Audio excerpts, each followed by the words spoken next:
ẹ ti ṣoore wọ́n ti kọ́lé fún Fola ẹni tó kọ́lé fún Fola Lizzy fàṣẹ problem ní Nàìjíríà wọ́n declare wanted torí Fola yìí náà ni ẹ ti kọ́lé fún ó ti ní business ẹ̀ ó fẹ́ gbà kú ẹ̀ kò ní ṣe Fola ò ní family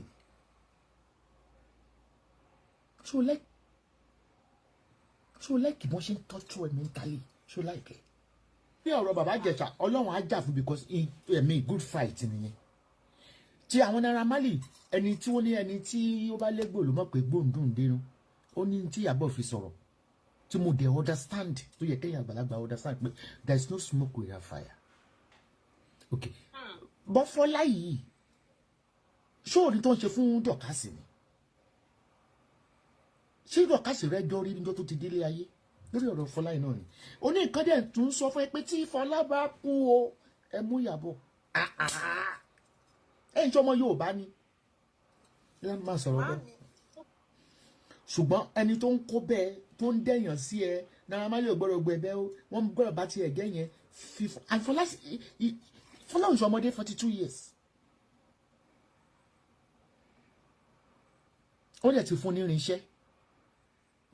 kò sanwó ilé gan ó ti ní mọ́tò ṣé tipátipá ni kò bá a ṣe ni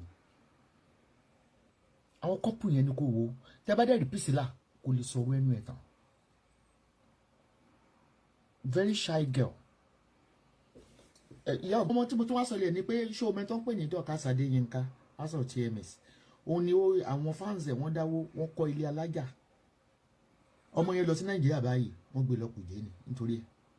bí ilé ayé Lizzy ṣe competition rẹpẹtẹ nìyẹn nítorí ọmọ yẹn ò ṣe wọn ló modern tí ó rí rí ó ní tẹ́rí kiri tó máa sọ pé wanted for murder kò yé yín wọ́n bọ orúkọ ọmọ yẹn jẹ́ ọpẹ́lọpẹ́ pé ó jẹ́ British citizen tó fi ráyè padà sí UK but still náà wọ́n ṣì ń borúkọ ẹ̀ jẹ́ kiri dò níyìn in conjunction with the police